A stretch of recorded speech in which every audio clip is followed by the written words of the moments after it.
Sim, ele saiu, é campeão de bilheteria e vale cada centavo do seu ingresso. Mas também vale você ficar até o fim dessa análise aqui, porque eu tenho certeza que vai funcionar muito bem como ferramenta na hora de entender como é que as coisas funcionam dentro da cabeça das crianças e dos adolescentes e da nossa também, tá?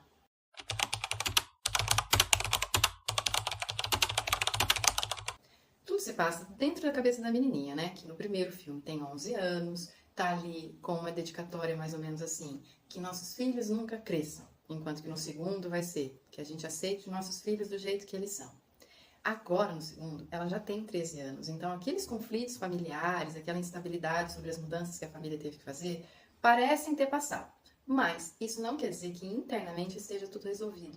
Ela está sofrendo uma demolição, ou seja, uma preparação para amadurecer ainda mais e se tornar um adulto. Bora demolir! Que zorra é essa? O que fica claro nos dois filmes é que não existe fora do inconsciente, né? Então todas as memórias, sejam elas mais carregadas de afeto, sejam as mais recentes, as inúteis como a propaganda da pasta de dente, todas as memórias vão estar lá registradas. Algumas de uma maneira mais profunda e outras mais salvas, acessíveis, né? Tudo registrado. Então quando a gente tem essa noção, a gente vai poder ver no filme como que o nosso inconsciente funciona. Nos dois, a emoção que está sendo desafiada, posta em desalinho, é a alegria. No primeiro isso fica mais claro, porque a alegria precisa aprender a conviver com a tristeza, deixar de ser tão infantil para poder aprofundar, né, nos seus próprios sentimentos, fazer a despedida do amigo imaginário, reorganizar as suas memórias de um modo mais profundo com as suas lembranças, entendendo todo, acho que a circunferência, né, da memória, entendendo que existem não só dois lados, existe um jogo, né, que é completo, é perfeito, mesmo que carregue outras emoções e não só a alegria. Vamos lembrar um trecho de como que isso funciona no primeiro filme? Chorar faz eu me acalmar e suportar o peso dos meus problemas.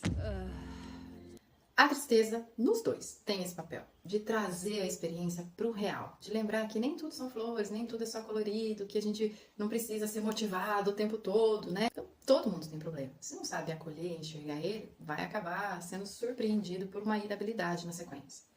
É graças à profundeza que a tristeza convoca que, enquanto ela não pode tocar em nada, ela está lá estudando os manuais de como a cabeça da menina funciona, que desde o primeiro filme e no segundo também, esses manuais vão retornar, a gente vai ver que só se aprofundando, só de fato aceitando outros sentimentos, é que a personagem vai poder encontrar saídas das suas crises, sem atalho, sem exigência e sem um único sentimento prevalecente. É preciso reorganizar as coisas.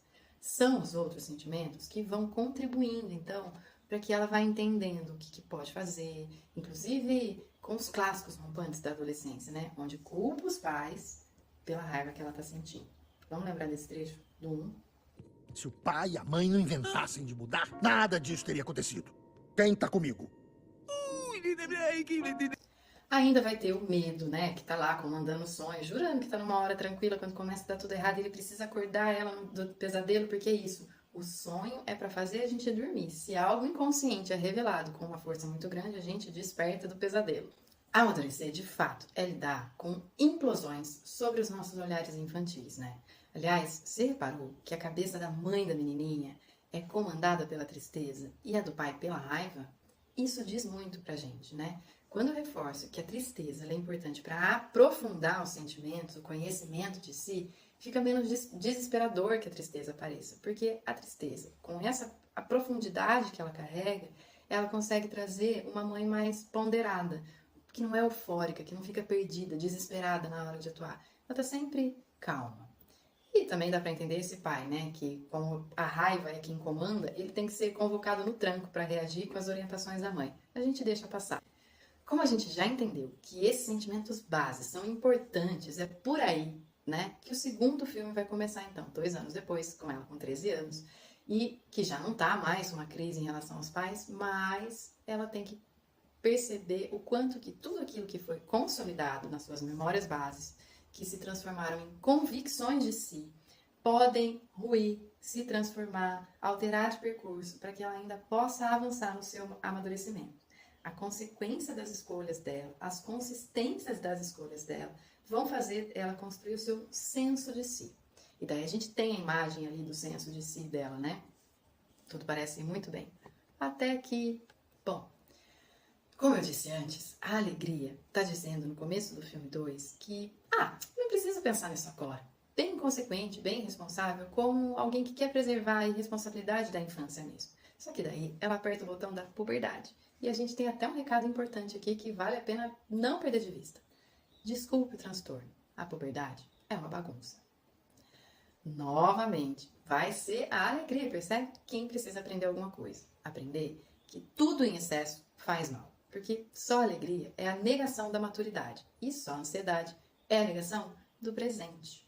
Tudo vai acontecer, então, numa busca de equilíbrio entre as convicções antigas que criaram um senso de si e a coragem para enfrentar novos desafios. Aqueles que tiram a criança do centro da família e expõem ela para a diversidade que é o mundo. É muito importante que ela se encoraje a fazer isso e não se sinta inábil. Só que isso não se faz sem um turbilhão de emoções. Todas as emoções são entrelaçadas. O medo, por exemplo, vive dando razão para a ansiedade no filme 2. Eu até entendo que a ansiedade é um desdobramento do medo, né? Porque o medo quer estar preparado para tudo. E daí ele acaba antecipando todos os perigos.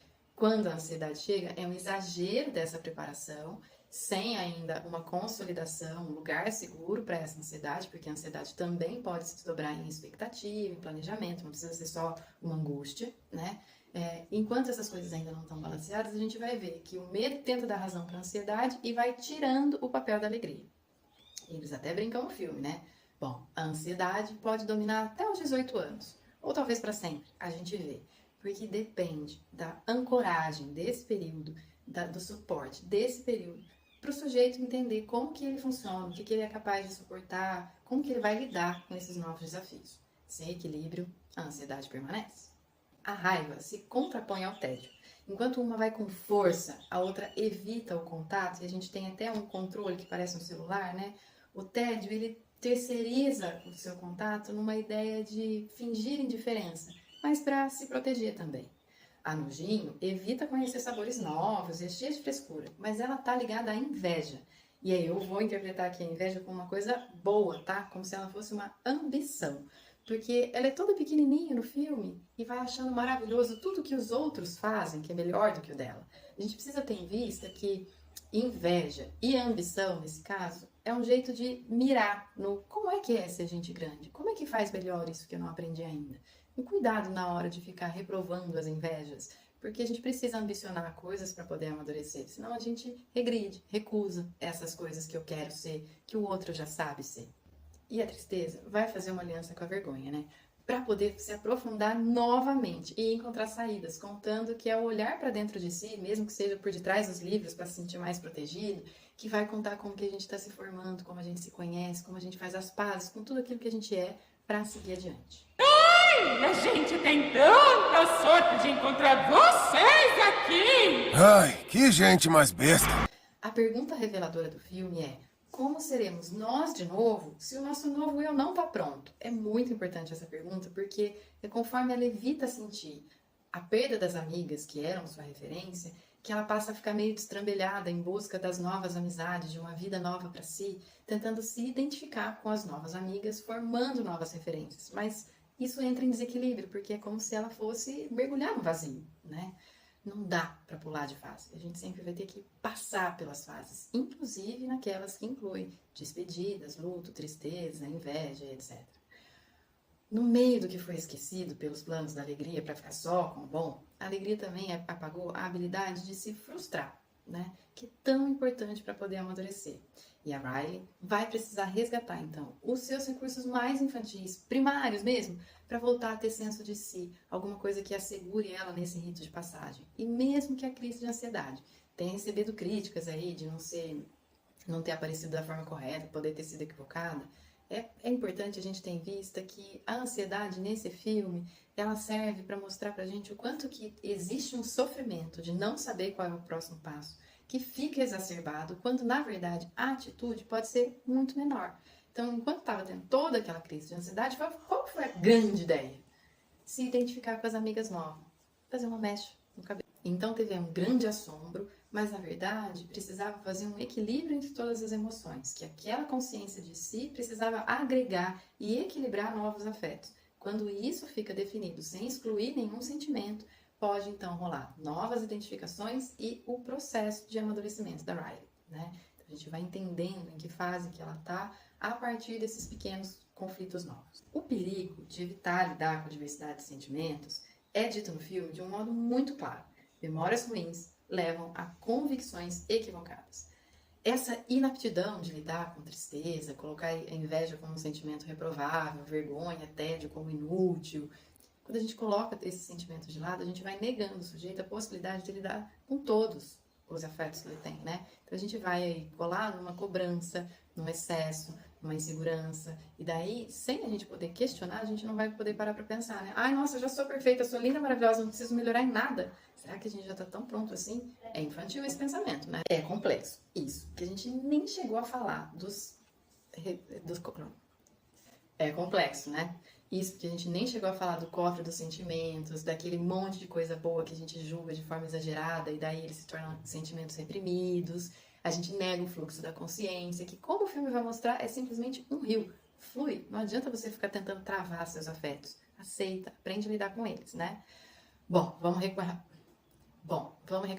bem rapidinho do porquê que Divertidamente, então, é um sucesso. Porque a gente tem a chance de olhar como funcionam os nossos afetos e fazer uma imersão sobre eles, né? Entendendo que todos são valiosos e recheados de surpresas boas pra gente. Então vamos aceitar as nossas vergonhas, medos, invejas, ambições, nojinhos, tédios, raivas, porque só de alegria vive o bobo. O sucesso da franquia conta pra gente o quanto que a gente é sedento por coisas e situações que possam interpretar os nossos afetos. Tá vendo só? É por isso que você já devia estar inscrito nesse canal, curtindo, comentando, compartilhando, porque esse é o meu serviço aqui em todos os filmes, não só em Divertidamente, né?